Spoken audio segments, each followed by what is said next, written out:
TV Web A Caminho da Luz apresenta Palestras Espíritas. Olá, meus amigos, muito boa noite. É a primeira vez que eu venho aqui, a esta cidade.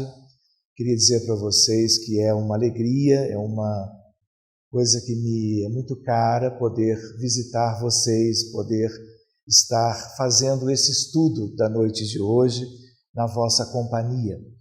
Esse tema foi escolhido por alguém de uma lista e é um tema que tem a ver com a doutrina espírita também.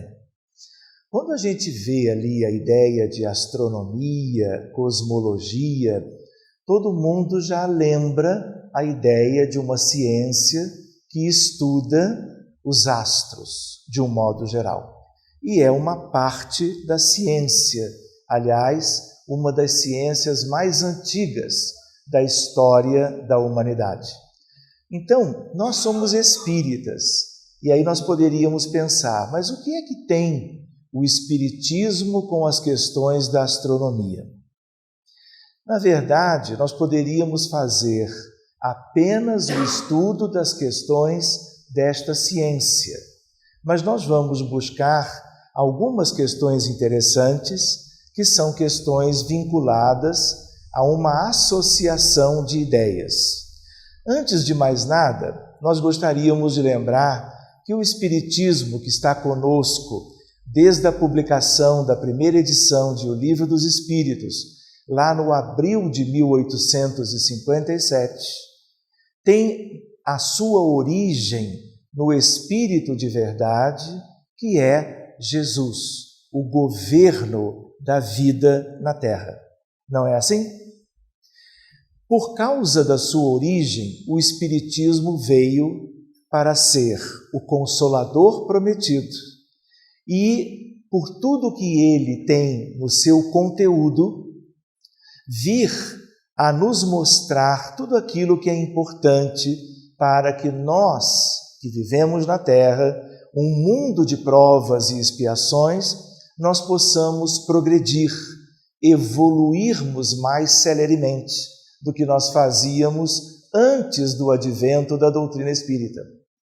E porque o Espiritismo, na sua origem, é, vamos dizer assim, de uma origem com Jesus, ele veio para estabelecer também vínculos com todos os ramos de conhecimento, iluminando o conhecimento humano de um modo geral. Não é assim? Nós não temos fronteiras entre o Espiritismo e diversas outras questões importantes. Nós não podemos falar hoje numa pedagogia espírita. Nós não podemos falar hoje de escolas espíritas. Toda vez que nós temos uma nova definição de homem e de mundo, nós podemos criar uma pedagogia nova.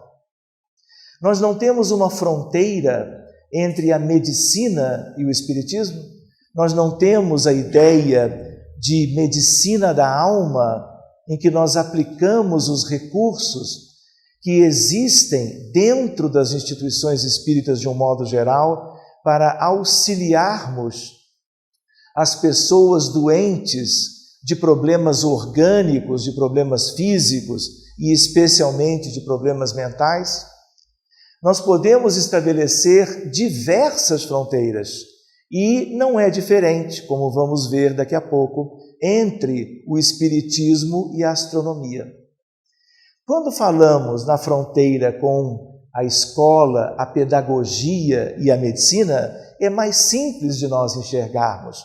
Quando nós nos lembramos, por exemplo, da relação que existe entre o espiritismo e o direito, o espiritismo e a magistratura, nós vamos entender que esta é uma fronteira linda, porque o espiritismo veio para iluminar todos os aspectos do conhecimento. Vocês já imaginaram os juízes, os promotores da justiça, os advogados de defesa, fazendo as suas preces antes do início das audiências, para que as decisões sejam de acordo com a justiça mais alta, que é a justiça divina? Vocês já imaginaram as questões judiciais, de um modo geral, contempladas pelo conhecimento da reencarnação, pelos aspectos da mediunidade? Existem teses de mestrado e doutorado que levam em consideração o estudo da psicografia de médiuns com credibilidade como peças de defesa em determinados casos criminais. Então, esses aspectos são todos importantes. Só que o tema desta noite é numa outra área, que é uma área vinculada às questões do céu. E aí, então, nós vamos fazer este estudo juntos. Nós temos mais ou menos 1h20, mas o meu relógio funciona diferente, de tal maneira que até meia-noite nós haveremos de concluir tudo. Combinado? Então já estamos com tudo acertado desde logo, tá bem? Então vamos adiante. Quando nós olhamos para cá, é apenas a ideia de algo que nos vincula às questões dos céus, às questões da alma humana, às questões dos filhos de Deus, as questões do sentimento, as questões de inspiração, de bondade e de amor, quando nós vemos uma cena muito simples, mas precisamos ir adiante. O que nós estamos procurando perceber aqui? A ideia do planeta Terra e a ideia de um asteroide caindo, vindo como um corpo celeste e causando um grande impacto. Não é verdade que o mundo não acabou quando se previa lá no 21 de dezembro de 2012? Acabou? Alguma coisa relevante aconteceu? Na verdade, continuamos todos aqui, encarnados ou desencarnados, e o planeta Terra segue o seu curso evolutivo naturalmente. Quando nós estamos estabelecendo estes vínculos de conhecimento, nós gostaríamos de lembrar que a história da humanidade, do ponto de vista de registros escritos, ela tem aproximadamente um pouco mais do que 5 milênios. E é importante nós nos lembrarmos que esta história conhecida conta a história do mundo e da nossa humanidade, que é o planeta Terra, e aqui a humanidade que aqui vive. Mas a ideia é de que todas as questões relevantes desta humanidade são também contadas neste mesmo intervalo de tempo. Por exemplo, a história da medicina se confunde com a história da humanidade. A história da astronomia, a mesma coisa. Ela tem, como uma das ciências mais antigas, aproximadamente 5 milênios de existência.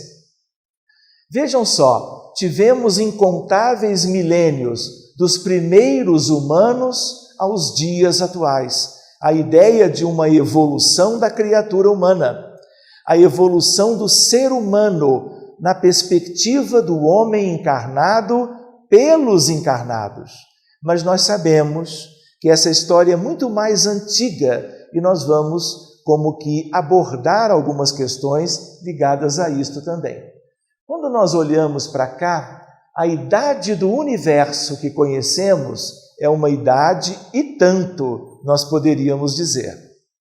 Esse número, ele já foi modificado muitas vezes, mas muitos dos cientistas da física moderna, da astrofísica, da astronomia e da cosmologia, que é o ramo da ciência que estuda a origem do universo, fica-se com a ideia de que o universo começou com uma grande explosão, chamado de Big Bang.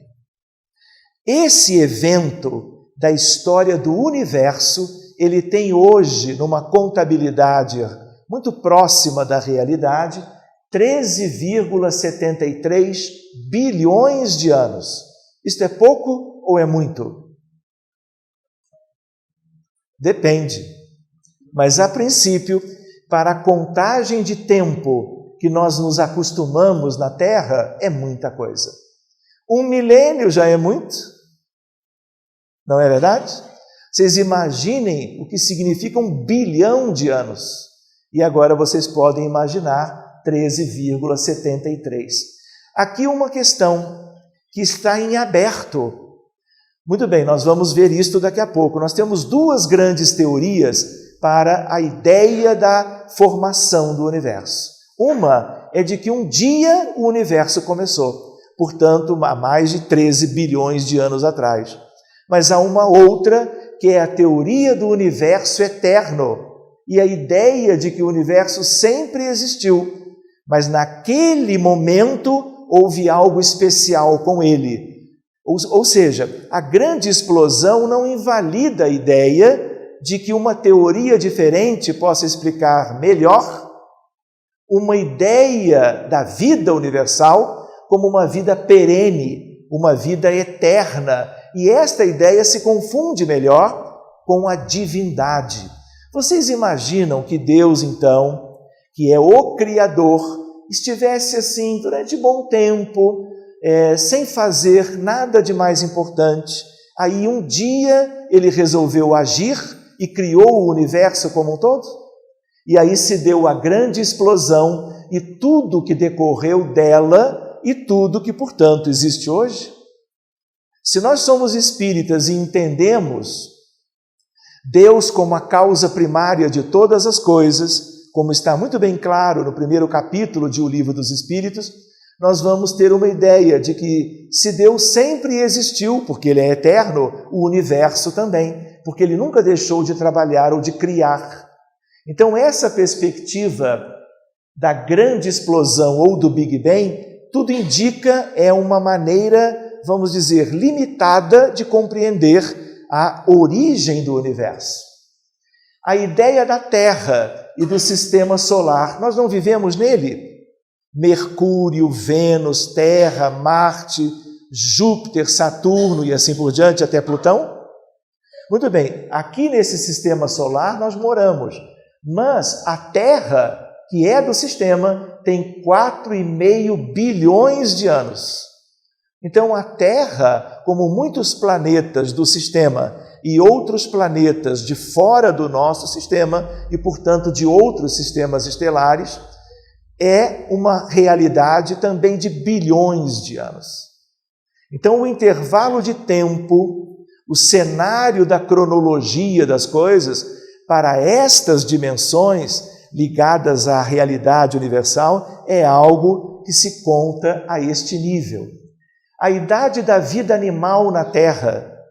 Se a Terra tem 4,5 bilhões, há 590 milhões de anos surgiram aquilo que nós poderíamos entender como seres animados. Animados de vida.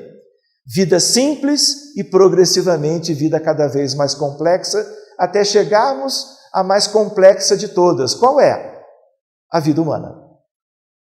Ou vocês acham que do ponto de vista biológico ou do ponto de vista espiritual nós perdemos para os orangotangos ou os chimpanzés? Só para buscarmos um exemplo? É claro que não. Seguindo adiante, a idade nossa, vamos dizer assim, dos seres humanos primitivos, da espécie humana primitiva, 500 milhão de anos. Também é uma idade bastante apreciável, algo que a gente não sabe nem contar.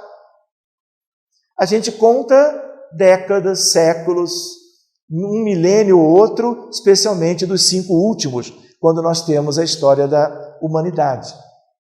A idade dos seres humanos modernos, vamos dizer, nós somos modernos. Então, a nossa idade é uma idade de 200 mil anos. Quando nós estudamos o Livro dos Espíritos, buscando de volta o conhecimento doutrinário, nós vamos encontrar na pergunta número 27, o quê? A ideia que Allan Kardec buscou perguntar para a espiritualidade de que é feito o universo. Todas as perguntas que Allan Kardec formulou foram importantíssimas e foram todas respondidas sobejamente e está na obra fundamental que é o Livro dos Espíritos. E aí nós vamos encontrar a resposta. O que existe? Espírito, matéria e fluido cósmico universal. Espírito, nós estamos conhecendo melhor, como espíritas que somos, pela revelação espírita. Nós agora temos uma ideia clara que a essência da vida é a alma humana imortal e que, por sua vez, é o espírito eterno, usando na terminologia kardeciana, alma para o espírito quando está encarnado e espírito quando ele está no mundo espiritual, na erraticidade, ou aquele intervalo entre uma encarnação e outra. Isto que nós estamos comentando diz respeito ao nosso planeta, que é a Terra, que é um mundo de provas e expiações, um mundo semiprimitivo, um mundo ainda que não é parâmetro de vida espiritual da humanidade, das humanidades de um modo geral. Não é assim? Existem mundos completamente diferentes do nosso. O mundo que nós vivemos e a nossa realidade é mundo hospital, é um grande educandário. Para alguns é como se fosse um presídio.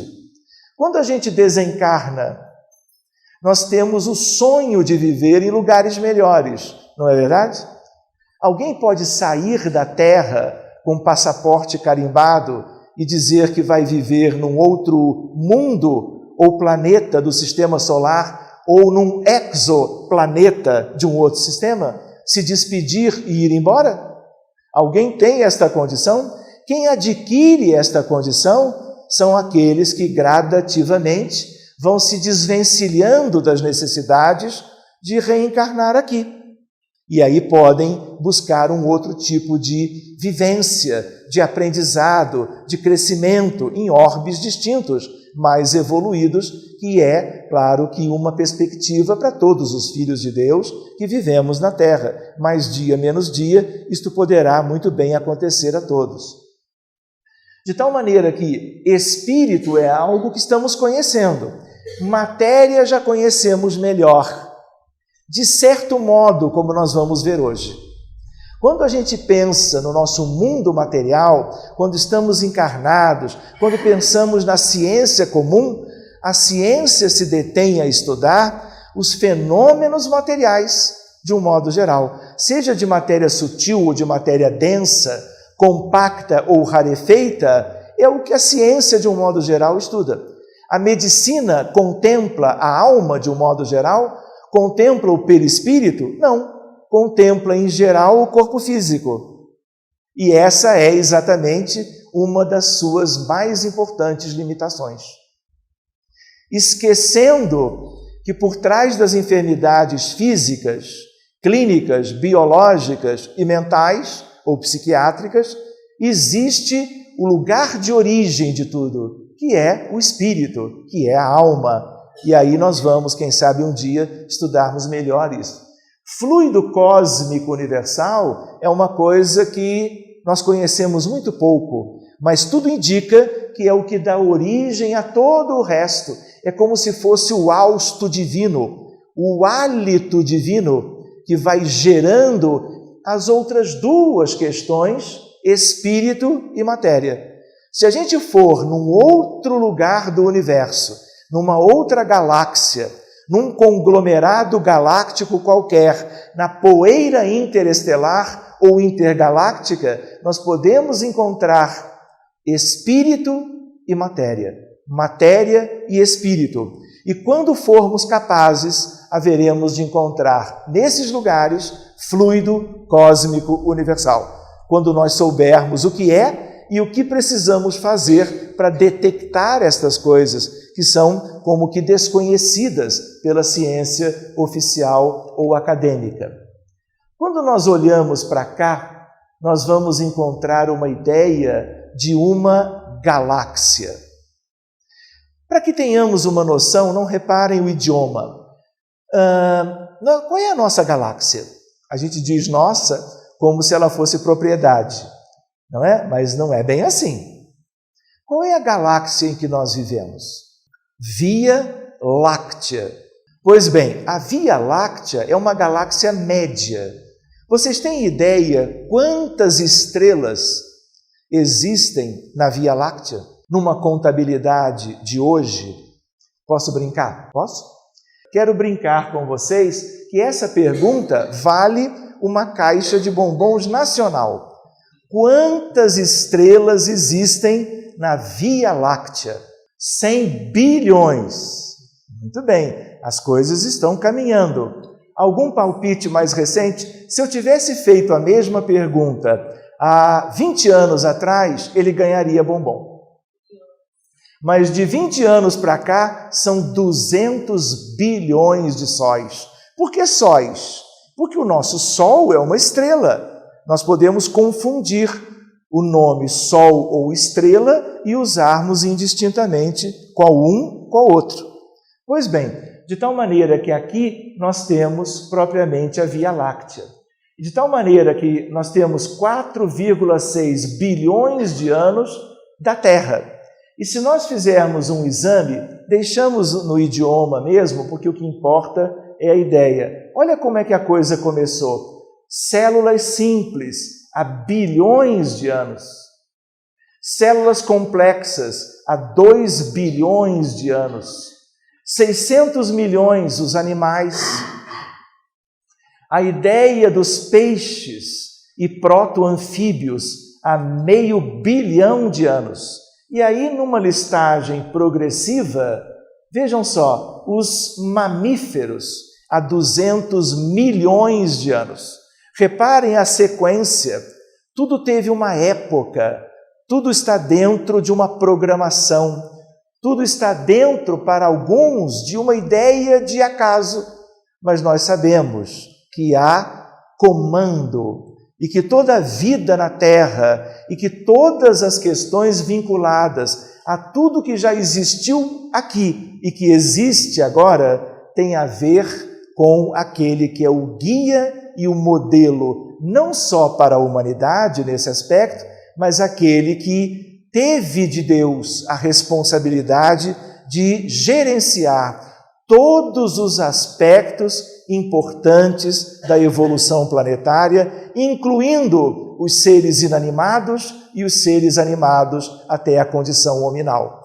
Emmanuel não disse no livro A Caminho da Luz: o ser evolui do átomo ao anjo. Átomo, a princípio, é uma questão apenas material. Não é assim? E nós podemos um dia, num outro momento, refletirmos como é isto, como é que de um elemento infinitesimal nós podemos ver toda uma cadeia de desenvolvimento até chegarmos a um ser tipicamente espiritual que se desvencilhou das reencarnações, se é que passou pela sua esteira no tempo e hoje é um anjo de Deus. Mas esse é assunto para um outro momento. Vamos adiante. Os pássaros vieram depois, as flores, os dinossauros que desencarnaram em massa naquela época e desapareceram. A ideia do gênero humano há 2,5 milhões de anos. Os modernos há 200 mil anos e há 25 mil anos o desaparecimento do homem de Neandertal e a ideia dessa época por análise de fósseis. O desaparecimento de outros e a ideia de uma sequência maravilhosa em que a vida dos elementos mais importantes nós podemos hoje analisar com muita simplicidade através da biologia e através de uma mistura entre arqueologia e biologia, porque elas também se juntam em certas questões interessantes. Quando nós olhamos para cá, o que parece isto? Nós vamos comentar agora, vocês estão vendo uns elementos aqui? Aqui nós temos a Terra. A Terra está exatamente nesse ponto onde eu estou colocando o laser vermelho. Então nós estamos aqui. E o que é tudo isto que está em volta, em que nós vemos pontos brilhantes e muitas vezes achamos que são estrelas numa fotografia bonita, mas são galáxias. E a ideia, portanto, de que se nós estamos aqui na Terra, num determinado lugar, que pode ser esta cidade, todo este conjunto é o que nós chamamos de universo observável. O que vocês acham que é o universo observável? Se nós nos situamos no centro dele, é tudo aquilo que astronomicamente, com todos os instrumentos de medida, nós podemos perceber e já está devidamente registrado. Alguns de vocês frequentaram os bancos escolares já há algum tempo, outros mais recentemente, como eu posso perceber, com os jovens que estão presentes. Mas vejam este aspecto do que seja o universo observável. É a região do espaço, todo este conjunto, limitada por uma esfera cujo centro é o observador. Quem é o observador? Qualquer um de nós. Estamos observando o universo observável. Só que não a olho nu, mas a olhos com tecnologia de ponta desenvolvida pela ciência acadêmica nos últimos 100 anos. E aí nós vamos ver, vejam o que é contar isto.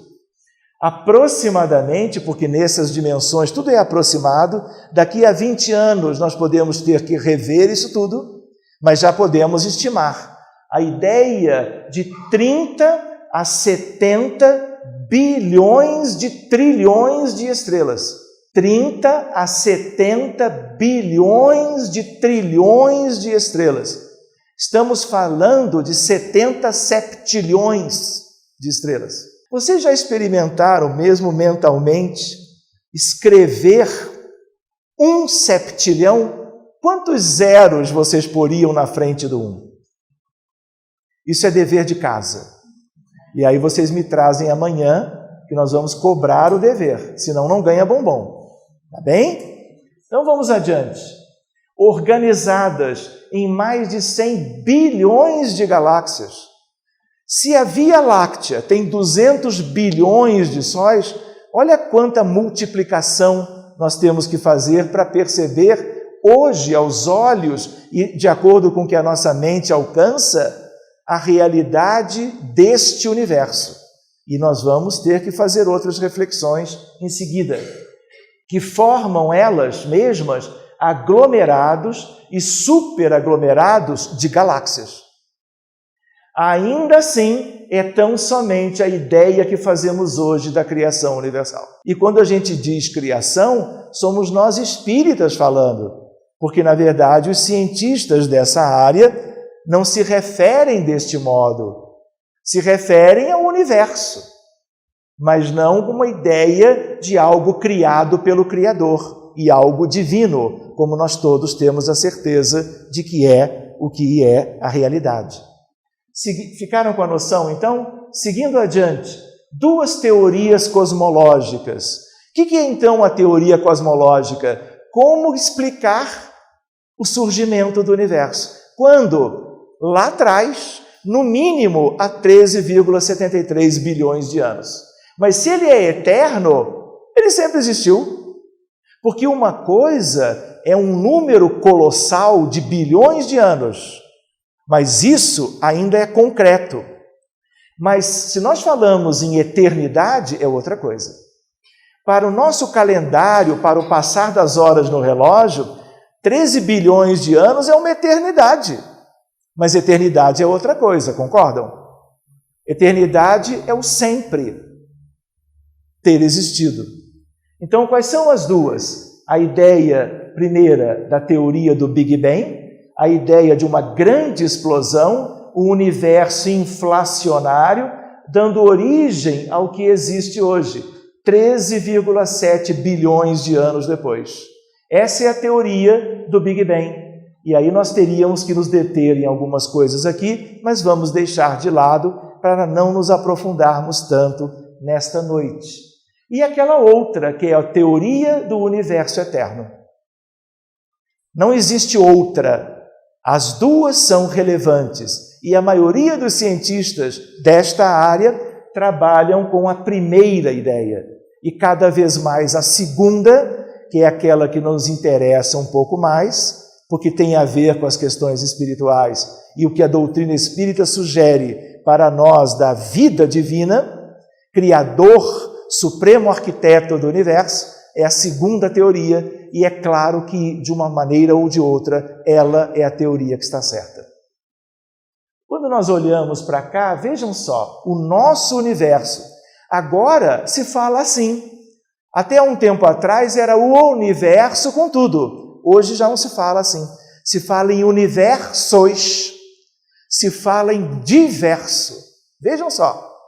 Então, se nós pensarmos no nosso, mais de 100 bilhões de galáxias no observável, mas nós não podemos esquecer que existe um universo não observável. Por quê? No Livro dos Espíritos nós vamos encontrar uma pergunta de Kardec e na resposta os Espíritos dizendo: mas a matéria existe em estados que ignorais, mas mesmo assim é matéria. Quando nós respiramos, nós não estamos absorvendo elementos de matéria da atmosfera onde nós estamos inseridos? Não é assim? Todo mundo não tem ideia de moléculas de oxigênio, de hidrogênio, de gás carbônico, de nitrogênio e outras questões que podem estar em suspensão no ar ambiente? Quando nós fazemos assim, nós não vemos e não encontramos nada que seja detectável pelos olhos ou pelas mãos. Mas isso quer dizer que não existe? Não, e nós já sabemos que existe. Pois bem, existe um universo não observável. Por quê? Porque nós nos acostumamos a valorizar apenas aquilo que impressiona os nossos sentidos, o tato e a visão especialmente. E aquilo que não no cotidiano impressiona esses dois aspectos, nós ficamos com uma ideia de que talvez não exista. E nós temos que mudar isto rapidamente, porque o universo é feito de coisas que nós, com os telescópios, com os instrumentos de verificação astronômica, nós não conseguimos ainda detectar. Querem ver um exemplo? Nós aprendemos ou ouvimos falar que o Sol é a sede do sistema solar e que os planetas gravitam em torno dele, inclusive a Terra. Especialmente de Copérnico e de Galileu para cá, esta é uma certeza. Nas ideias aristotélicas, se achava que a Terra era a sede do sistema e tudo mais girava em torno da Terra. Isso tudo já mudou há mais ou menos a metade de um milênio, há mais ou menos 4 para 5 séculos, deles para cá. Se nós buscarmos esta ideia, nós vamos ver, portanto, que quando nós falamos em universo observável, nós temos a noção de elementos outros que não são passíveis de detecção. Mas, se nós falamos no Sol como a sede do sistema, nós pensamos isto há muito tempo. Em 1975, astrônomos de Milão desenvolveram uma tecnologia para detectar estrelas de nêutrons, estrelas invisíveis, que só irradiam radiações gama, que não são percebidas pelos instrumentos ópticos comuns. Geminga, ela é bem menor do que o Sol, mas ela é mais massiva. E para essas coisas da mecânica celeste, quem ganha é quem tem mais massa. Então, na verdade, Geminga é que é a sede do sistema. E o Sol e os planetas conhecidos gravitam todos em torno de Geminga. Para que a gente veja como as coisas mudam gradativamente a partir do avanço da ciência. Seguindo adiante, Via Láctea, 200 bilhões de sóis ou estrelas e sistemas estelares. Vejam só, uma novidade na astronomia, de certo modo. Lá no primeiro quarto do século XX, um determinado físico começou a trabalhar matematicamente com a ideia de que devia existir, nas galáxias de um modo geral, um determinado elemento completamente diferente de tudo. E ele descreveu, não pela observação, mas pela matemática, a ideia da sua existência. E ele cunhou buraco negro. Por que negro? Porque não sabia o que era isso. Não era como uma estrela, como todas as estrelas e as galáxias, que são luminosas. Era um corpo extraordinariamente diferente. Daqui a pouco a gente volta e fala dele. No centro de cada galáxia hoje se sabe. A Via Láctea tem o seu buraco negro. O que é isto? Nós não sabemos. O que há do outro lado do buraco negro, na sua profundeza, nós não sabemos o que é. E há quem diga e diz, com respeito às questões da astronomia, que nós vamos precisar de uma nova física, a par da física moderna, da mecânica quântica e da teoria da relatividade que dispomos hoje, para entendermos o que existe do outro lado, numa outra realidade, além do que nós podemos ver de longe, que é a abertura de um buraco negro. Pois bem, um pesquisador diz assim: talvez os massivos buracos negros que existem no centro da Via Láctea e outras galáxias sejam portais para outros universos. E possivelmente é isto mesmo.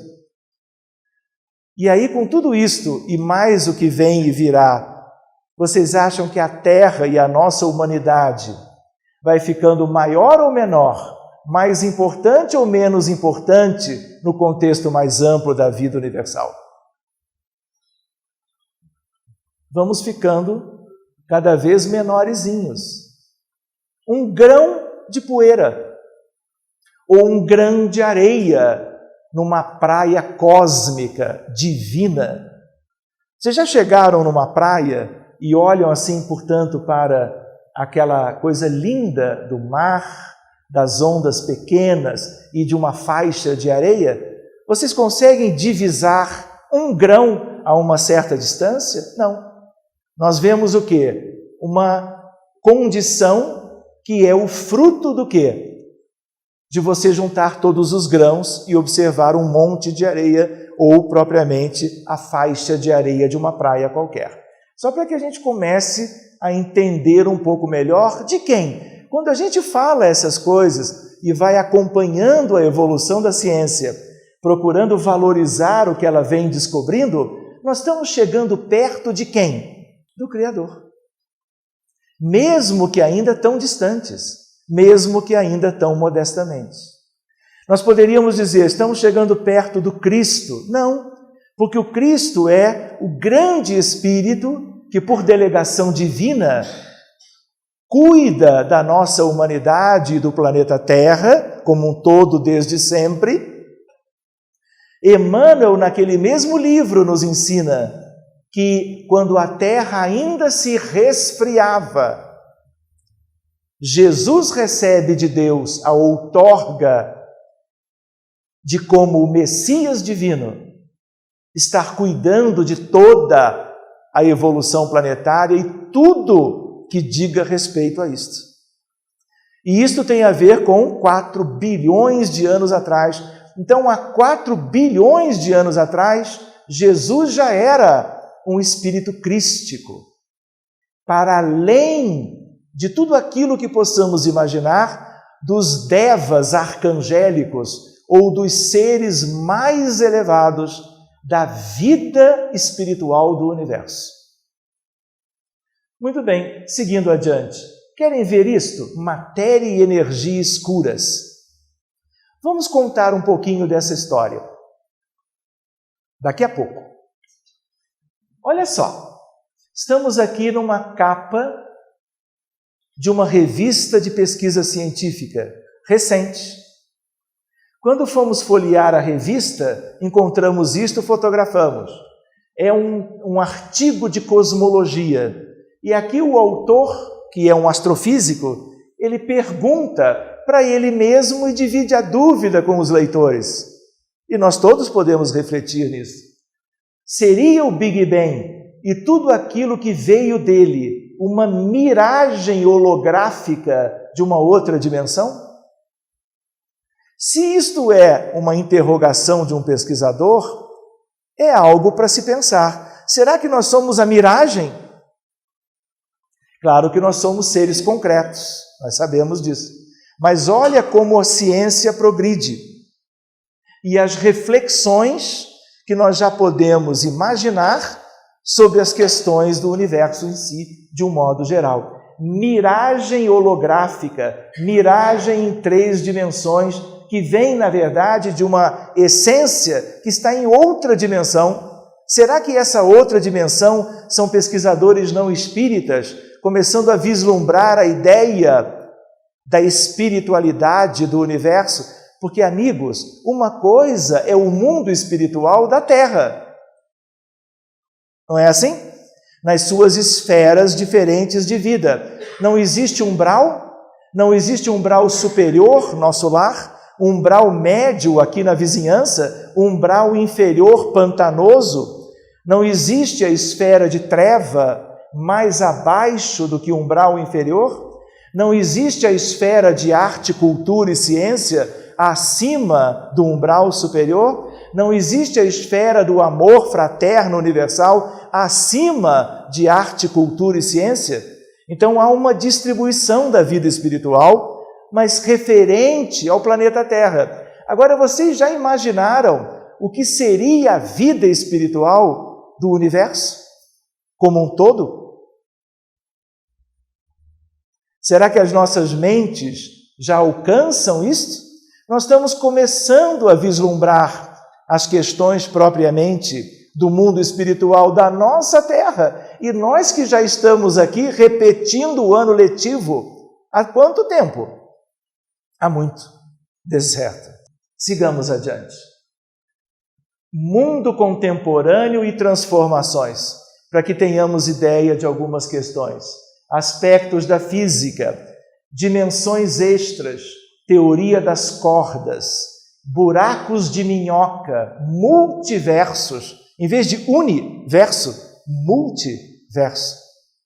Matéria e energia escuras, antimatéria, bóson de Higgs. Não houve notícia sobre isso recentemente? Supercondutividade e elementos ou matéria supercondutora de alta temperatura crítica, nanotecnologia, origem dos raios cósmicos, quintessência do universo, táquions. Coisas que nós nem ouvíamos falar antes. Agora, as crianças da escola, claro que do 2º grau, não é? A partir do fundamental, já vão ouvir falar dessas coisas. Então, quando é que nós vamos estudar isso? Se não for agora, vai ter que ser na próxima. Ou vocês acham que nas escolas do futuro, em qualquer país, daqueles que vão herdar a realidade do planeta depois da separação entre o joio e o trigo, vocês acham que nós não vamos estudar nos bancos escolares essas coisas? Claro que vamos. Eu pergunto para vocês, o que a espiritualidade nos ensina no sentido de como é que nós fazemos evolução? Nós conquistamos degraus em 2 grandes departamentos. Quais são os 2 grandes departamentos que trazem consigo evolução espiritual? O departamento do amor e da bondade, da caridade, da solidariedade e das virtudes referentes ao amor, e aquele outro aspecto que é a ciência universal. Vocês duvidam que qualquer espírito superior conhece tudo isto e muito mais?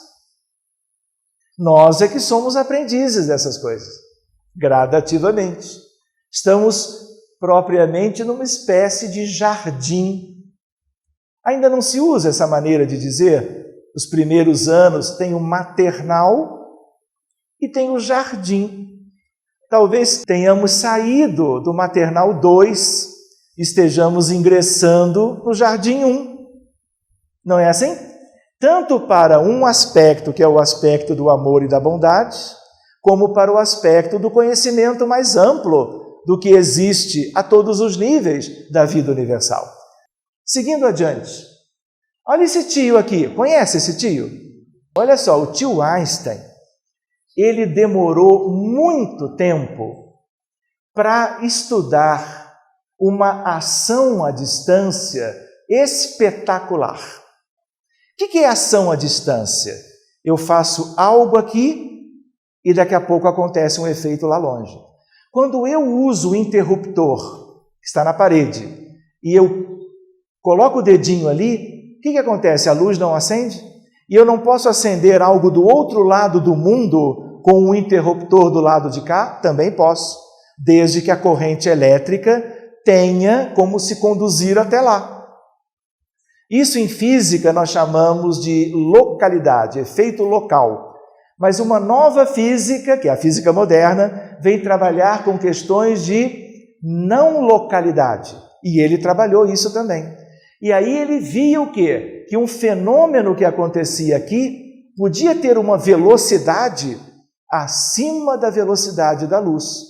E nós não aprendemos no colégio que a velocidade da luz é o limite? 300 mil quilômetros por segundo? Como é que pode ter alguma coisa além disso? Pois agora está demonstrado que há. São as questões do táquion. O que é uma taquicardia? É quando o quê? Quando o coração bate rápido. Se eu for verificar a frequência cardíaca de vocês, eu vou encontrar 60, 72, 88. Eu não vou encontrar 140 em pessoas que estão confortáveis, em repouso, porque o coração repousa e a frequência não é uma frequência rápida. 140 é uma taquicardia. E ela tem suas causas. Podem ser causas fisiológicas, uma gestação, um exercício, e podem ser causas patológicas, doenças cardiovasculares. Pois bem, o que acontece? Físicos chineses agora mediram a velocidade que deixou Einstein impressionado. Ele previa o fenômeno matematicamente, mas não acompanhou a possibilidade de confirmar isto em vida. Isso foi confirmado agora. 10.000 vezes mais rápido que a luz.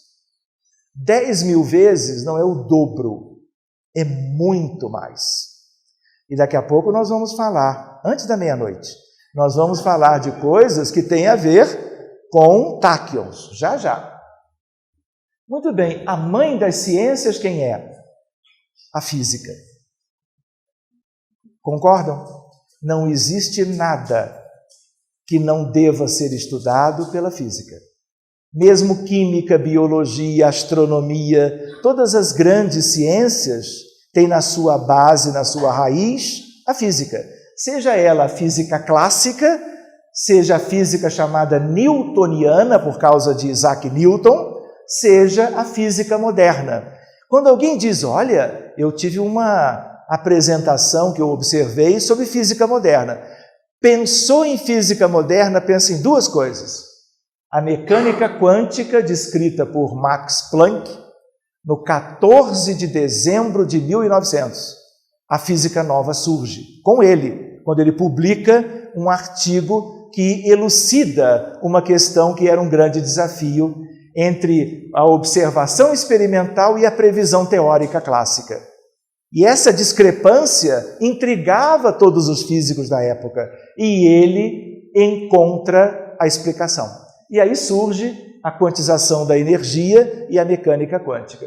E logo depois a teoria da relatividade geral e especial, a quem devemos a um outro missionário da física, da ciência de um modo geral, que é aquele tio, o tio Einstein. Muito bem, serve para quê? Para descrever o macrocosmos, este universo, quem? A física clássica.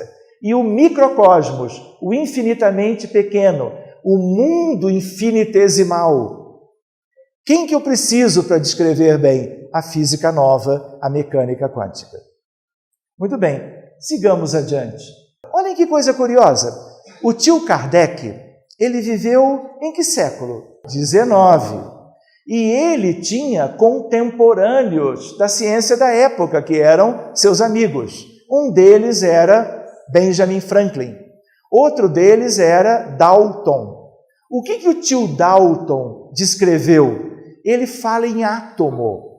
Ele que cunhou essa palavra. Que átomo é este? É o último elemento da matéria que era o que era compreendido na época de Kardec e de Dalton. É a chamada atomística de Dalton. E aí o que acontece? O átomo não podia dividir. Mas aí o que aconteceu? Kardec desencarnou, Dalton também, surgiu Planck e Einstein, a mecânica quântica, a teoria da relatividade, tudo isso foi crescendo, a ciência veio e descobriu o próton, nêutron e elétron. Todos nós já não tínhamos ouvido falar nisso? O que é próton, nêutron e elétron? É a subdivisão. Antes não se podia pensar nisso e que acabou acontecendo. Muito bem, hoje, se nós continuamos a usar essa terminologia, e ela é própria, hoje nós dividimos o próton, dividimos o nêutron e temos os quarks. De tal maneira que as crianças na escola aprendem tudo isso, inclusive a ideia dos elementos mais simples na constituição da matéria de um modo geral, que são os quarks, e na companhia dos quarks, os leptons. O elétron é um lepton. E os nêutrons e prótons, se eu subdivido, eu vou encontrar 6 tipos diferentes de quarks. Para a gente começar a abrir o nosso horizonte. Vamos adiante. Olha ele de novo. O livro dos Espíritos não é a ideia de um universo material e um universo espiritual, porque quando a gente volta para cá e trabalha com a ideia de partículas elementares e de matéria, nós não podemos esquecer que o mundo espiritual é material. Vocês sabiam disso? É uma incongruência eu dizer isto? Quando a gente teve o livro Nosso Lar para conhecer, vocês não viram uma colônia? Como é que eu posso estruturar uma colônia com prédios, com jardins, com uma natureza maravilhosa, com perispíritos dos habitantes de Nosso Lar, tanto quanto os nossos perispíritos? Como é que eu posso estruturar alguma coisa se eu não tenho matéria? É uma matéria diferente, é uma organização diferente da matéria, é uma matéria sutil, é uma matéria quintessenciada, mas é matéria, porque matéria é matéria. Verdade? Eu não digo que o mundo espiritual é constituído de espiritinhos, de elementos espirituais que não sejam os espíritos. Não há um tijolinho de espírito. Não existe isso. Então, os elementos que geram a constituição das colônias é material. Essa é uma outra reflexão para nós fazermos. Pois bem, seguindo adiante, olha lá. Pergunta ela de novo, 27. Espírito, matéria e fluido cósmico universal. Uma questão que é uma reflexão, indo além, um pouquinho mais, para ficar uma semente. Há quem goste de estudar sistema e antissistema. A ideia, o que é matéria, na verdade? Se no livro dos Espíritos, matéria faz parte da vida universal, significa que Deus fez matéria, não é verdade?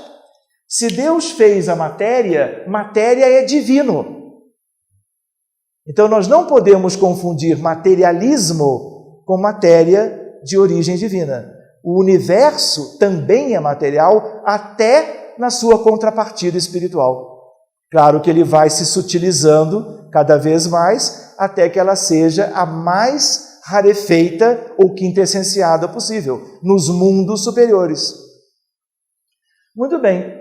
Criação, paternidade divina do Espírito. Como é que é a criação do Espírito e a evolução espiritual? Esta condição nós conhecemos muito pouco. Como é que são os laboratórios do infinito? Como é que se dá o surgimento do princípio espiritual, toda a sua evolução, até o princípio espiritual ser humanizado e gerar o espírito humano, do qual todos nós somos exemplos. O espírito evolui, como dizíamos, em ciência universal e amor, até aonde? A perfeição sideral. No livro Evangelho segundo o Espiritismo, nós temos um texto, um capítulo, Sede Perfeitos. E ali nós vamos encontrar a ideia do homem de bem.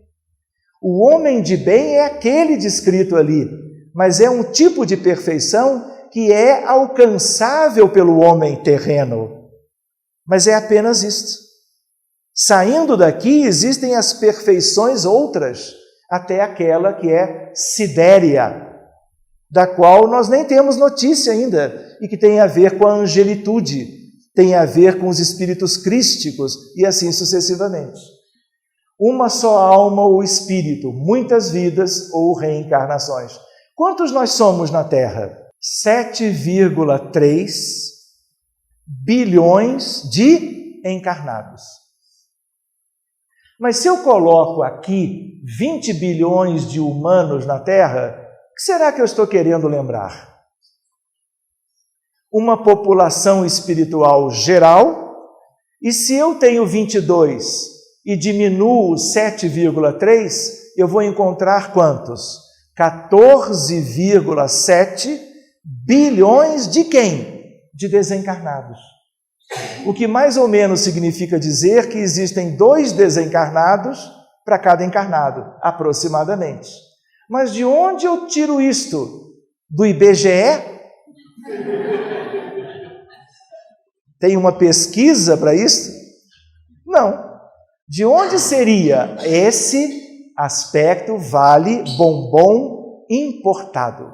No livro Roteiro de Emmanuel, quando ele escreveu isto há décadas atrás, naquela época, ele dizia que éramos aproximadamente 22 bilhões. Hoje, podem ser um pouco mais ou um pouco menos. Nós não sabemos muito dessa dinâmica do ir e vir, porque essa população é aberta, não é?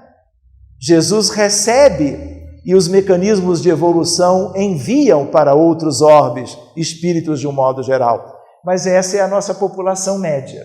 Vamos lá. Onde é que nós estamos? Livro dos Espíritos. Mundos primitivos, provas e expiações, regeneração, ditosos ou felizes e mundos puros. Então nós podemos lembrar que quando estudamos astronomia, quando fitamos o céu a olho nu, ou através de telescópios ou lunetas astronômicas, ou mecanismos ainda mais distintos de perscrutarmos a vida celeste, nós temos que associar, ou devemos associar, uma ideia, que é a ideia de que em todos os orbes existe vida. Não a vida material que se procura através de elementos de sondagem, mas a vida espiritual existe em toda parte. Não é isso que nós devemos conceber? Nós somos um mundo exemplo disto ainda. Mas vocês acham que a Terra é o único mundo de provas e expiações? Podem existir milhões, bilhões, alguns de provas e expiações um pouco mais adiantados, outros um pouco mais atrasados, e assim sucessivamente. São humanidades distintas, todo mundo fazendo o devido progresso e assim por diante. Considerações até o presente. Só conseguimos alcançar a condição de mundo de provas e expiações. Poderíamos até dizer, quando examinamos as guerras atuais, a miséria em tantas partes do mundo, a violência desenfreada, os exemplos de primitividade, não é? A ideia de que provas e expiações até é um elogio. E que talvez nós possamos considerar que, em média, somos provas e expiações. Mas nós podemos encontrar lugares primitivos e um ou outro lugar já se encaminhando para a regeneração. Porque alguns problemas humanos, sociais e espirituais, de certo modo, foram relativamente vencidos. Mas a nota tônica qual é? Mundo de provas e expiações. Nós poderíamos considerar o que Dr. Bezerra de Menezes disse no abril de 2010 em Brasília, por ocasião de um congresso que homenageava o primeiro centenário de nascimento de Chico Xavier. E numa determinada mensagem psicográfica, ele dizia que os dirigentes de todos os países se reuniam na espiritualidade enquanto os homens reverenciavam Chico e a sua obra, e eles determinaram, eram convidados de Ismael, e determinaram que aquele abril de 2010 era a data marco da transição planetária, em que nós deixávamos provas e expiações e vivíamos o alvorecer da regeneração. Só que isso é apenas uma data limite, o que não quer dizer que nós não vamos necessitar de milhares e milhares de anos para nos regenerarmos até o fim daquele processo e começarmos a pensar numa transição para mundo ditoso ou mundo feliz. Não é assim? Seguindo adiante, em milhares de anos de evolução, fora dela, na matéria e fora dela, no mundo espiritual. Qual é a ideia? Em milhares de anos evoluindo aqui, evoluindo fora da matéria, evoluindo na Terra, muitos de vocês vieram de outros orbes. Por que não?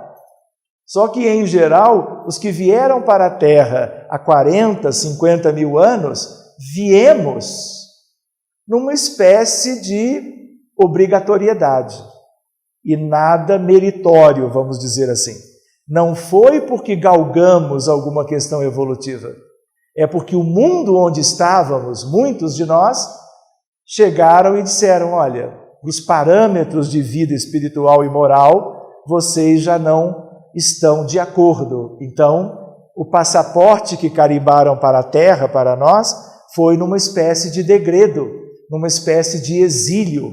E aí as ideias da raça adâmica e outras coisas que nós não vamos nos estender hoje. Matéria é divina, materialismo é que é humano. Nós temos que valorizar o que é divino e deixarmos de lado o que se cristalizou em nós, que são os interesses egoísticos, imediatistas e que se prendem à nossa escassez de evolução moral. De tal maneira, isso é típico de mundo atrasado. O que é materialismo? Ambição sobre coisas, bens, títulos, salários, vantagens, pessoas, capitalismo, produção e consumo, consumismo, a valorização do ter. De tal maneira que nós temos que aprender que o essencial é sermos e não termos. Ali não ficou claro por alguma razão de última hora. As 4 forças do universo. Tudo no universo tem a ver com isso. Isso se estuda na escola. A ideia da gravidade, da força gravitacional. Na época de Kardec já se conhecia.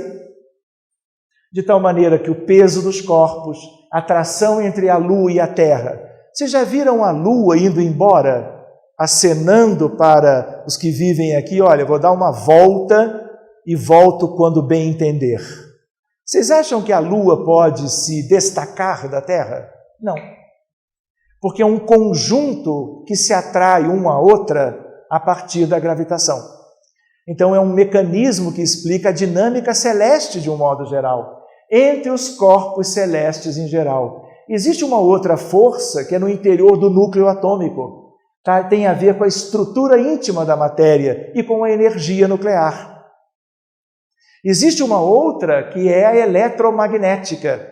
Todo mundo já ouviu falar em micro-ondas, luz visível, raio-x, pensamento. Será que pensamento é radiação eletromagnética? Quem é que nos induziu a conhecer isto dessa forma?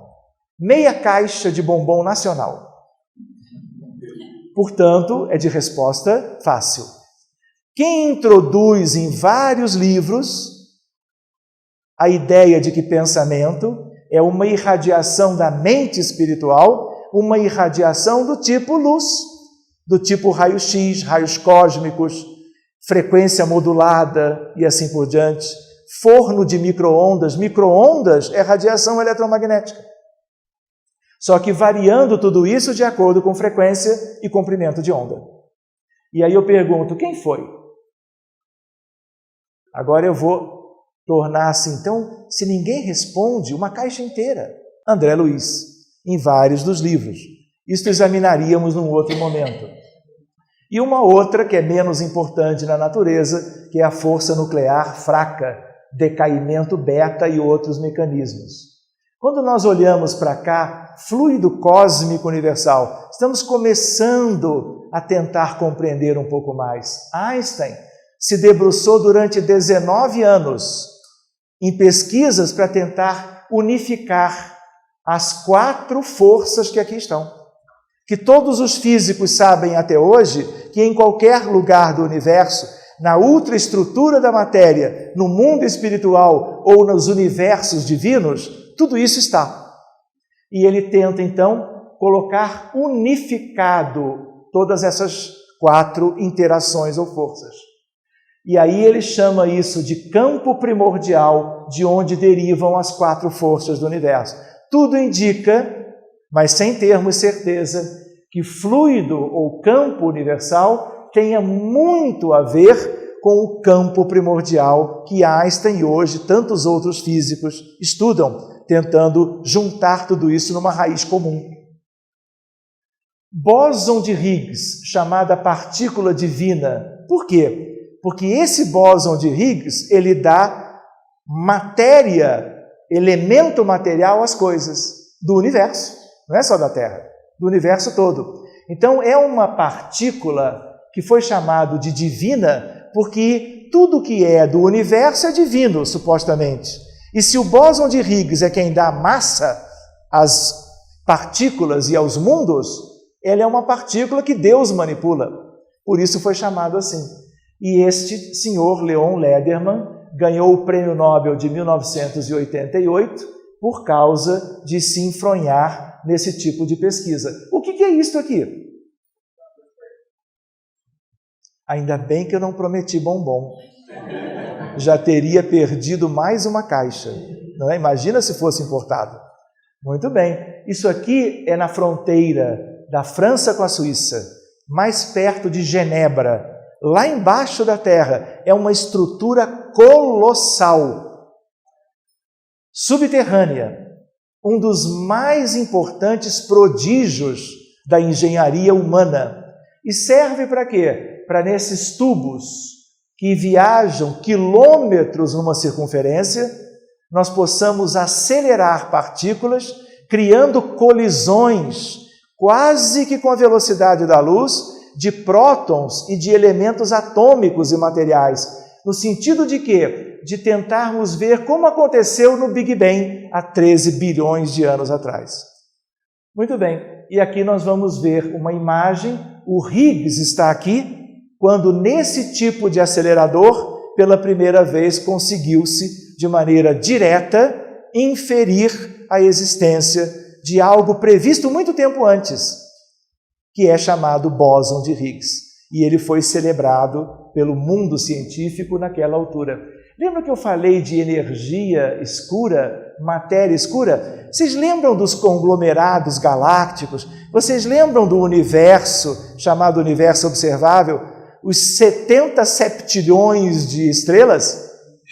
Se eu juntar tudo isso, eu só tenho aqui, 0,5% matéria visível ordinária. Ou seja, tudo que a gente reuniu até agora de conhecimento do universo é 0,5%. Por quê? Esse 0,5% só pode existir se existir mais 26 de matéria escura e mais 70 de energia escura. Senão isso aqui, que eu já conheço, não poderia existir. E agora? Essa é a questão que faz com que nós fiquemos os menores do universo. Se nós tínhamos nos recolhido a ideia de grãos de areia na praia cósmica, agora nós vamos ter que dividir o grãozinho de areia. Nós temos subdivisões de grão de areia. É a nossa realidade hoje, se nós fizermos um exercício de comparação. Vejam só, a ideia, quantidade de matéria e energia escura. Olha só, a mesma ideia, 95% da massa do universo é de matéria e energia escura. Tudo que é conhecido está aqui, nesse filetezinho, estrelas, etc., galáxias. E agora, o que é isto? Encarnado ou desencarnado? Encarnado. Por quê? Só nós que temos agora corpo físico. O que é isto?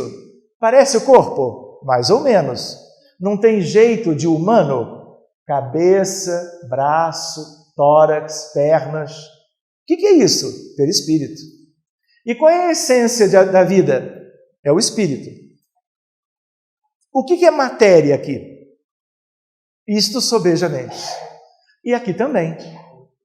O corpo astral é uma parte do perispírito, que é o que tem a forma humana. Quando alguém olha e diz, olha, entrou um espírito feminino, muito bonito na reunião, porque é um médium de evidência. Ele está vendo o quê? Está vendo isto? Não.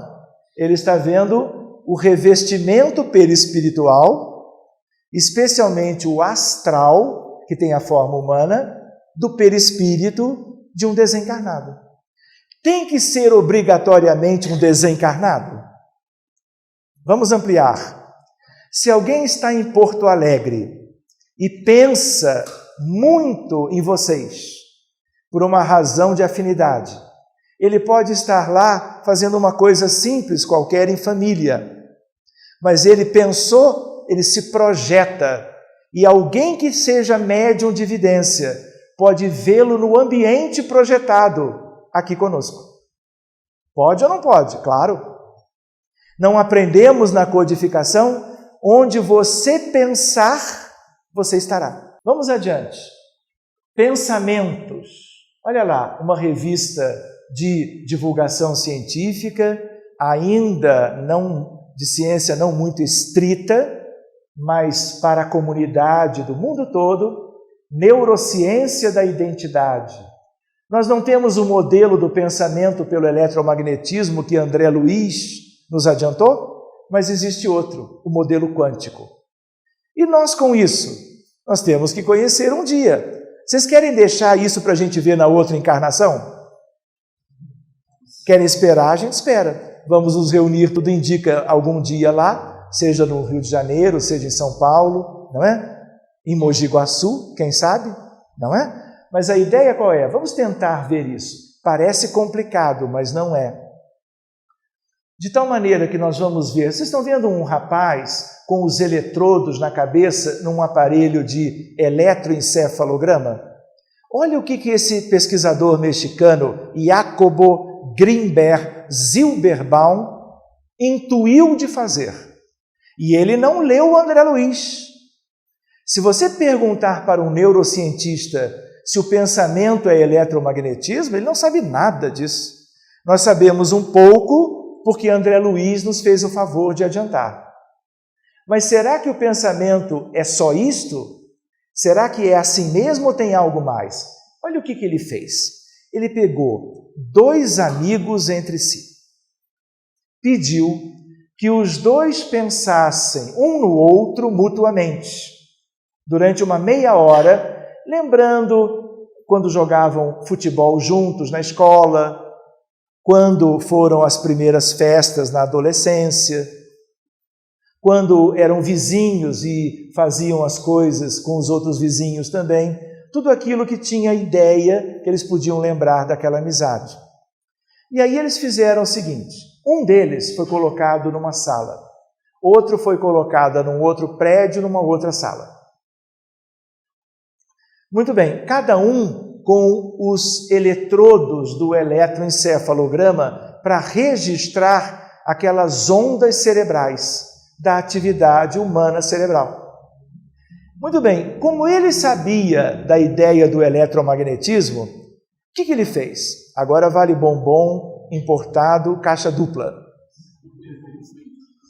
O que é uma gaiola de Faraday? Gaiola de Faraday é uma blindagem do eletromagnetismo.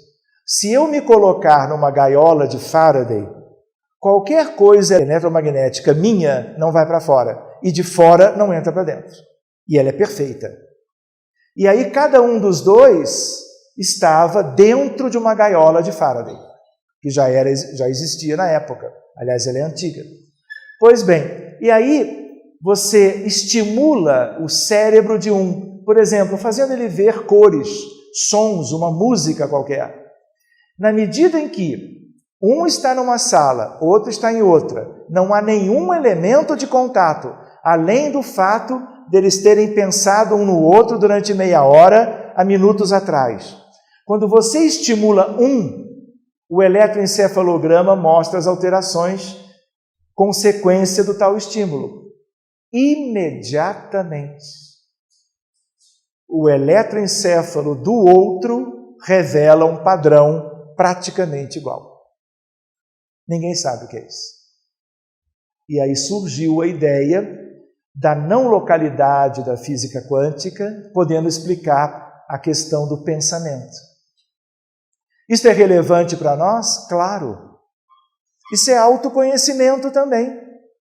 E isso vai ter a chance de explicar aquilo que o modelo eletromagnético do pensamento não poderá explicar. Porque se fosse eletromagnetismo, não podia ser a justificativa, porque os dois estavam blindados nas suas respectivas gaiolas. Verdade?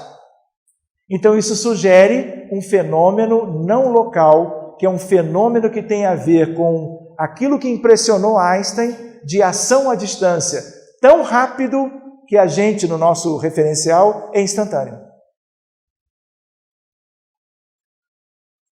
O que é isto? É uma galáxia? É a mais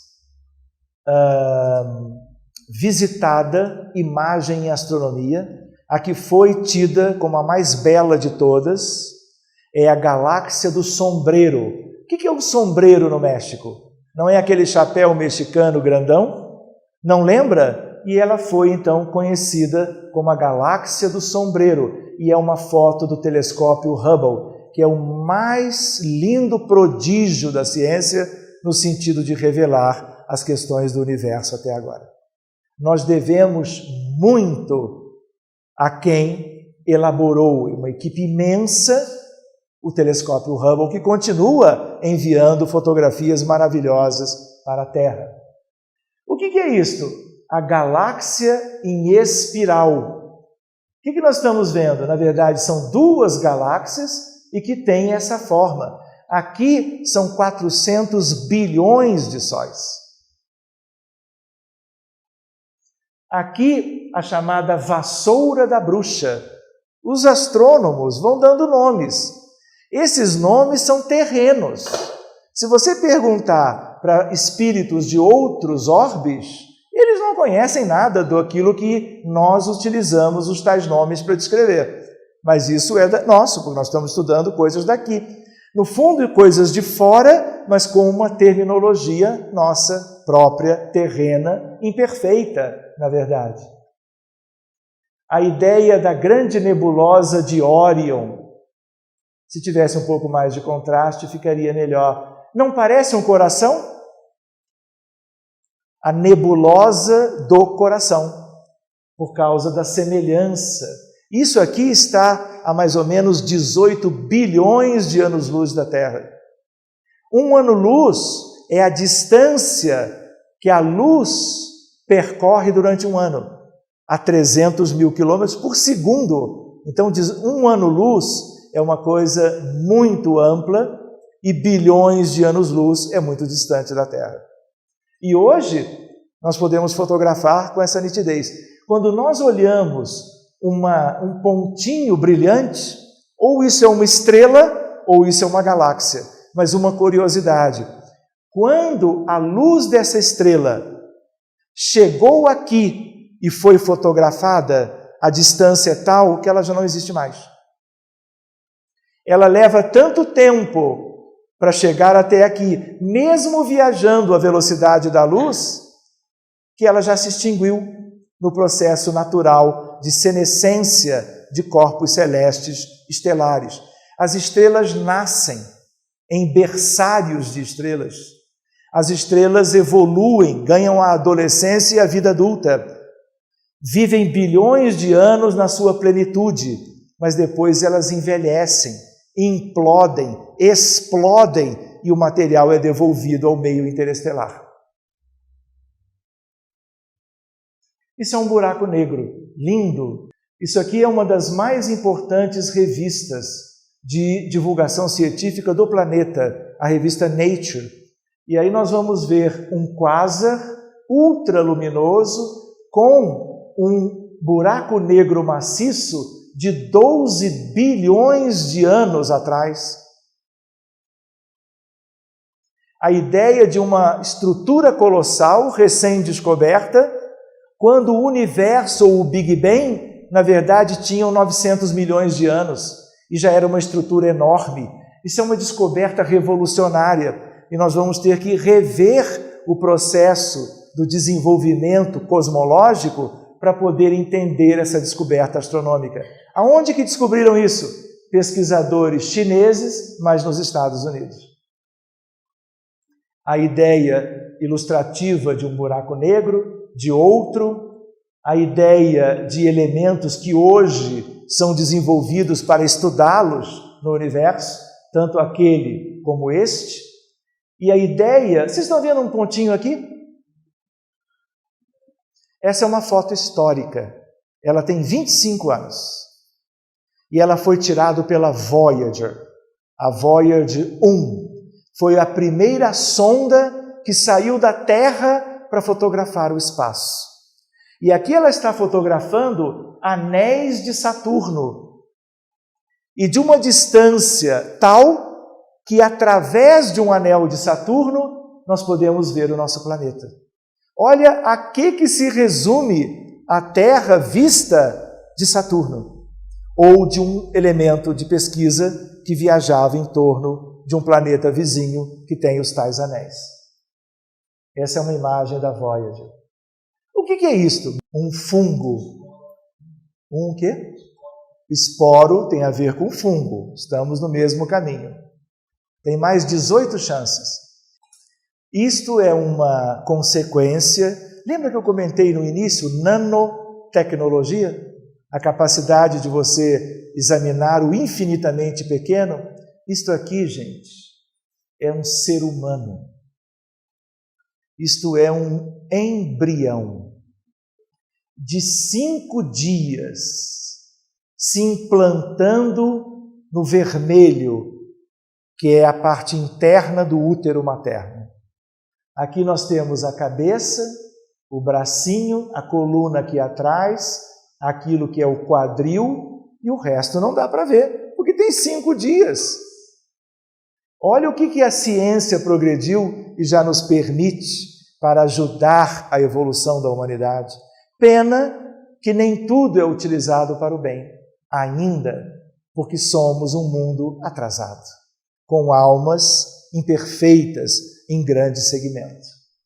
O que é isto? A ciência mostrando, agora numa questão de porte médio, o nosso corpo por dentro, com todos os detalhes. Quando nós olhamos para cá, nós vemos a aorta, o coração, e aqui uma imagem, é de uma paciente minha com adenocarcinoma de pulmão, que foi diagnosticado por causa de um exame desenvolvido pela física moderna, que é a ressonância, ou a tomografia, seria analogamente com o mesmo objetivo, para que tivéssemos, então, a ideia de como nós somos por dentro, para ajudar a medicina no sentido do diagnóstico. Medicina sem diagnóstico, o tratamento é incorreto. Então, o diagnóstico, como vocês sabem muito bem, é fundamental. Vamos apenas lembrar algumas questões úteis para nós. Olha aqui, vocês amanhã, quando vocês reencarnarem, vocês vão estudar quando chegarem à escola maternal, a importância propriamente do jardim. Mas as crianças em casa, talvez, seremos nós. Além de vermos as histórias infantis tradicionais, não tem a Peppa? Não tem para as crianças de hoje? Não tem o desenho que todas as crianças adoram? Os desenhos de Walt Disney, quantas coisas. A Frozen, tem ou não tem? Muito bem, além disso, nós vamos estudar mecânica quântica. Com 3 anos, 4 anos, e essas coisas que hoje são difíceis para nós, serão facilitadas, porque o progresso vai nos conduzindo a assimilarmos muito bem tudo isto como conquistas gradativas do espírito imortal. Só para nós nos lembrarmos, vamos ver algumas coisas. Antes, já nos encaminhando para o fim. O que é astronomia? A ciência que estuda o universo numa tentativa de perceber a sua estrutura e a sua evolução. E quando agora a gente fala em universo, lembrando do universo observável, lembrando que tem o não observável, as nossas mentes agora compreendem mais amplamente as possibilidades do nosso conhecimento se dilatar. Astronomia e Espiritismo, Allan Kardec e a Gênese. O que tem a ver isto? Nós não temos o Livro dos Espíritos, o Evangelho segundo o Espiritismo, o Livro dos Médiuns, temos, mas Allan Kardec e a espiritualidade não providenciaram o livro A Gênese? 1868, não é verdade? Para quê? Para que conhecêssemos outras coisas mais que os livros anteriores não tinham se detido. Quem lembra de uma parte da Gênese que se chama Uranografia Geral? Lembram disso? Quem é que assina Uranografia Geral? Galileu Galilei. O tio Galileu Galilei foi importante? Foi o pai da ciência. Porque ele não foi quem construiu as lunetas. As lunetas foram feitas por artesãos milaneses, italianos.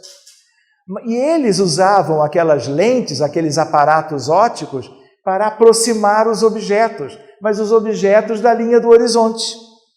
Qual foi o mérito inicial de Galileu? Ele buscou a luneta e colocou para o alto.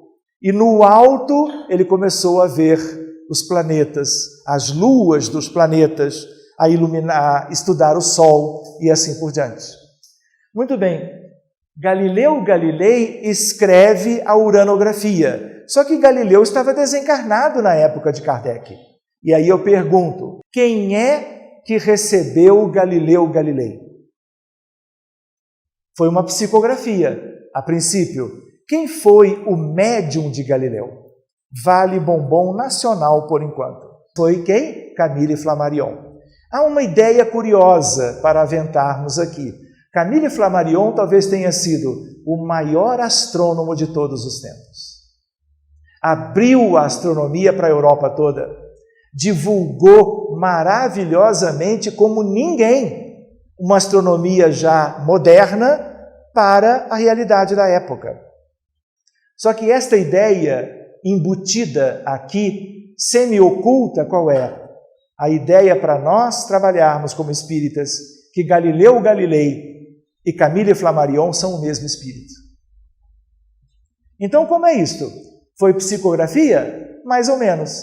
Foi, na verdade, um processo não mediúnico, mas um processo anímico, em que ele, meio que desdobrado, acessa a sua bagagem espiritual e traduz aquilo muito bem, ainda mais com o conhecimento novo que Flammarion já tinha sobre astronomia, que era a sua grande especialidade. Por que nós estamos ressaltando o livro A Gênese e nele a uranografia? Porque nós estamos trabalhando como espíritas a importância do conhecimento da astronomia para a humanidade e não apenas para nós espíritas. A preocupação do espírito de verdade de que o livro A Gênese fosse publicado e fizesse parte do Pentateuco kardeciano. Camille Flammarion como auxiliar de Kardec, não é verdade? Ele também não era francês, como eram Léon Denis, como era, quem mais? Gabriel Delany? Quem mais que também era francês e teve um papel significativo no ramo na questão da ciência? Charles Richet, por exemplo, não é verdade?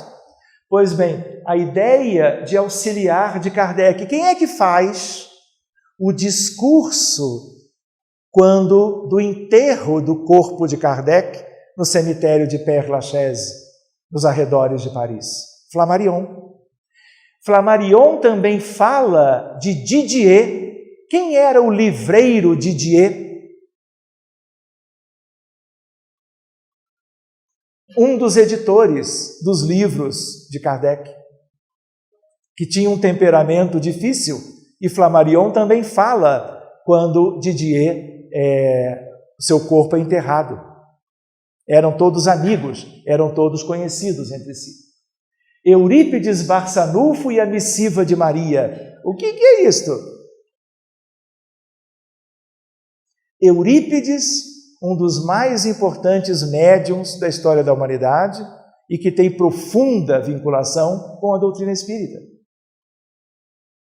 De Sacramento, Minas Gerais. Vamos falar dele em seguida. Princípio da solidariedade entre os mundos, tangenciando e chegando então bem perto de aspectos doutrinários. Quem é o barbudo? Camille Flammarion. Existem diversas imagens muito bonitas dele, e aqui nós vamos ver o original em francês, a Gênese, os milagres e as predições, segundo o Espiritismo, livro de Kardec. 1868, primeira edição. Kardec desencarna no ano seguinte, em 69. Olhem só, olha o que Camille Flammarion escreveu. Em branco, o que é espírita, e em amarelo, o que é de astronomia. Olha lá, a pluralidade dos mundos habitados, os mundos imaginários e os reais, Deus na natureza, viagens aéreas, o que significaria desdobramento consciente, narrações do infinito, Lumen, a história de um cometa, Deus no infinito em si, e outros temas. Tudo isso ele escreveu. Urânia, talvez o mais importante dos seus livros, em que ele mescla viagens estelares e o amor entre as almas. Um romance lindo. O Fim do Mundo, Jamais para Diante, 1894. Aqui uma imagem dele pesquisando naquele que é propriamente, vamos dizer, um observatório rudimentar, se comparativamente com o que nós temos hoje. Não é? E mesmo assim, olha quanta coisa linda que ele nos deixou. E eu queria lembrar que inúmeras dessas obras os espíritas não leram, porque não são tão divulgadas, mas nós precisamos conhecer o médium Camille Flammarion, o astrônomo, o espírita, Galileu Galilei, reencarnado séculos depois. Essa fotografia, quem é ele? É ele de novo. Essa fotografia é histórica. Por quê? Porque ele era médium. E aqui nós vamos ver a mãe dele materializada ao lado dele. Poucos conhecem esta imagem. E ele ainda novinho, com a roupa típica da época e a sua mãe fotografada propriamente por uma daquelas máquinas, com flash inclusive, máquinas tradicionais da época. Olha ele aqui, é o tio Galileu, talvez o mesmo espírito. Querem ver o que é isto? Eu tinha falado de Eurípides, não podemos deixar de reverenciar a sua memória. O que é a missiva de Maria?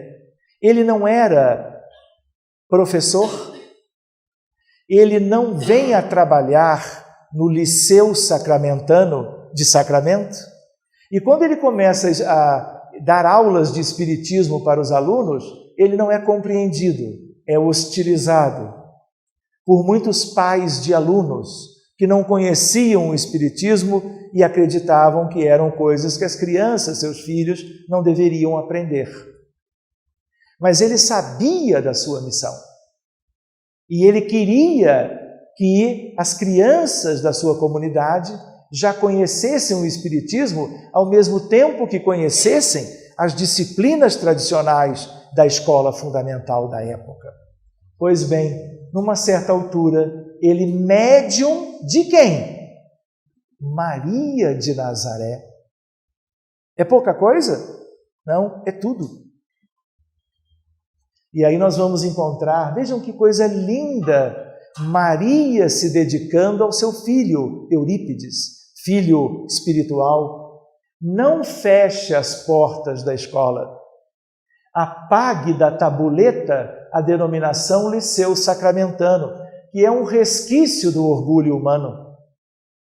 Em substituição, coloque o nome Colégio Allan Kardec. Ensine o Evangelho de meu filho às quartas-feiras e institua um curso de astronomia. Por isso que eu busquei, porque o nosso tema tem a ver com astronomia e doutrina espírita. E Maria sugerindo a Eurípides para que na primeira escola espírita do planeta Terra, em Sacramento, que foi fundada em 1907, em 2007 completou os primeiros 100 anos, nós vamos encontrar astronomia lá para crianças. Acobertarei o Colégio Allan Kardec sob o manto do meu amor. E não é por outra razão que o Colégio Allan Kardec está lá em Sacramento até agora. Servindo à comunidade.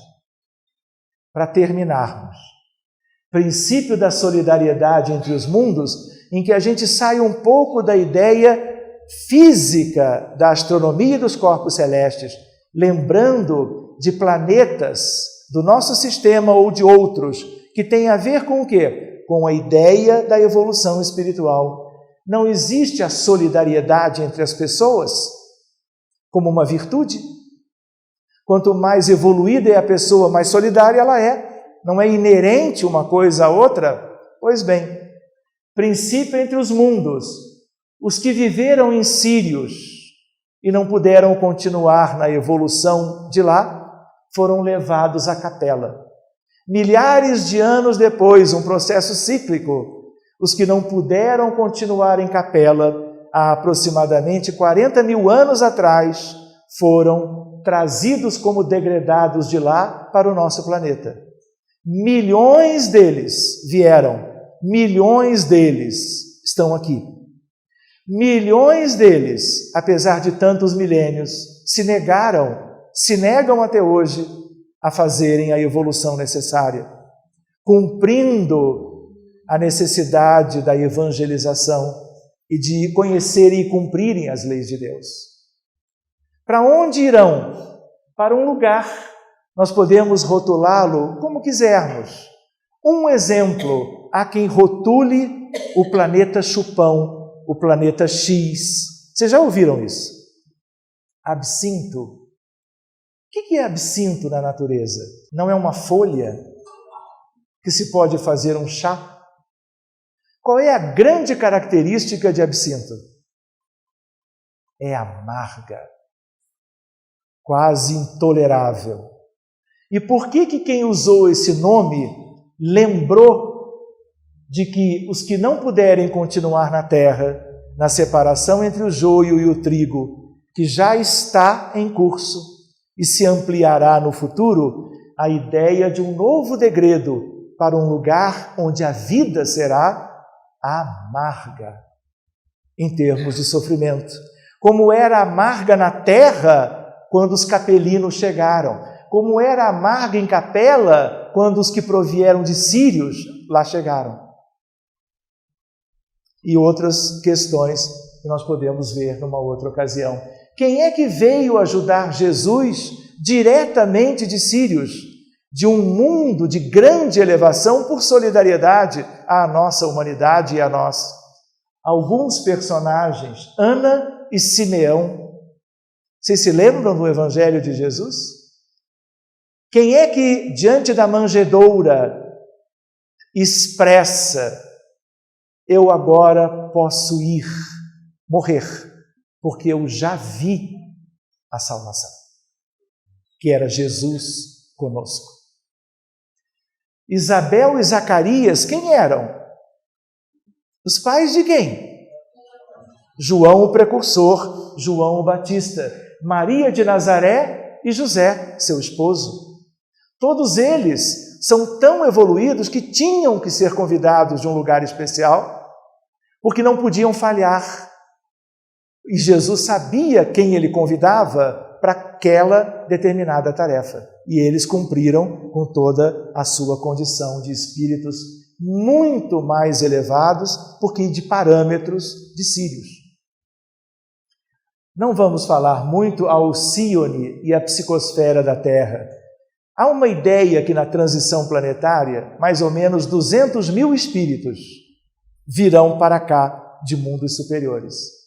Enquanto milhões irão embora, talvez bilhões, virão outros que trarão a evolução espiritual que já detém para ajudar os remanescentes da Terra a acelerarem a sua marcha de progresso moral.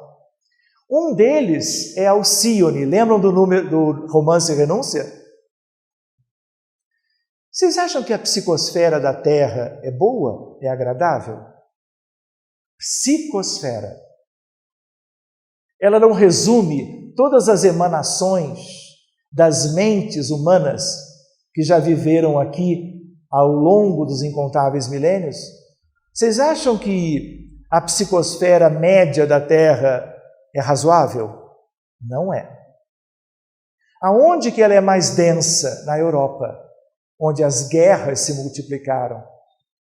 Não é assim? Como é que vai haver uma ideoplastia, projeções mentais, não tem efeito vivo nas mentes alheias? Nós não vivemos num grande mar de pensamentos, ideias. Estamos imersos, mas não nos damos conta. E sofremos dia após dia as influências para o bem ou para o mal. Também de tudo aquilo que foi se somando pela nossa história, a história da nossa humanidade e de nós mesmos. Para que o mundo mude, muitas providências serão necessárias, mas quando os exilados se forem, virão espíritos trazidos por ela de grandes músicos, compositores de música celeste. As centenas reencarnarão para gerarem entre nós uma musicalidade desconhecida, em dinâmica celeste. Porque pela música, pela melodia, pelas notas musicais organizadas, em parâmetros que nós não conhecemos, a psicosfera densa se dissipe, se dilua, e a psicosfera seja rarefeita, agradável e não implique mais em consequências, meramente pela sua existência, junto a mentes desavisadas e invigilantes, gerando problemas, dificuldades e mais atraso moral. Só para termos um exemplo de questões de solidariedade entre os mundos. Nós estamos, como que concluindo, nos recordando de que tudo aquilo que nós aprendemos, vinculados propriamente ao conhecimento mais amplo, vai nos favorecendo de algum modo. Vocês já imaginaram como pode ser uma motivação a mais nós conhecermos melhor das coisas de Deus, do universo, da espiritualidade no âmbito da matéria e do espírito imortal? São convites ao progresso espiritual. Toda vez que nós unimos as questões da astronomia, da cosmologia e da doutrina espírita. Por último, uma lembrança. Vocês lembram da matéria escura e da energia escura? Sabe lá quanto tempo a nossa ciência necessitará para entender e descobrir o que é isso? E que, na verdade, é 95% do universo. Outra relação com o espiritismo. Médiuns em desdobramento. Psiquismo desenvolvido e colocado à disposição da ciência. Eu conheço médiuns que se afastam do corpo quilômetros de distância e veem a Terra de longe. Pelo menos 2 delas. Com naturalidade, continuando com o corpo lá na Terra, o cordão fluídico de uma plasticidade tal que se pode afastar quilômetros sem comprometer a sua integridade e se pode observar a Terra de longe. Muitos aspectos da vida divina só serão observados no decurso do tempo mais próximo a partir de desdobramento de médiuns, de pessoas que forem sendo gradativamente preparadas e poderão como que vislumbrar questões que telescópio algum poderá, a curto prazo, alcançar. Então, quando nós no começo dizíamos fronteira entre o espiritismo, o direito e a magistratura, a escola e a pedagogia, a medicina e tantas outras áreas, a filosofia, a lógica e assim por diante, nós não podemos esquecer que a doutrina espírita lança e lançará cada vez mais, a começar pela Gênese, a luz sua para um conhecimento que um dia será de todos. Que Jesus os abençoe.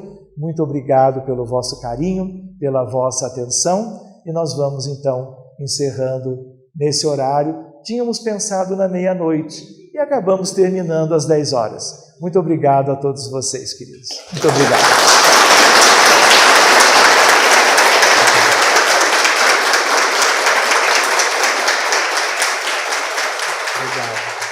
Muito obrigado.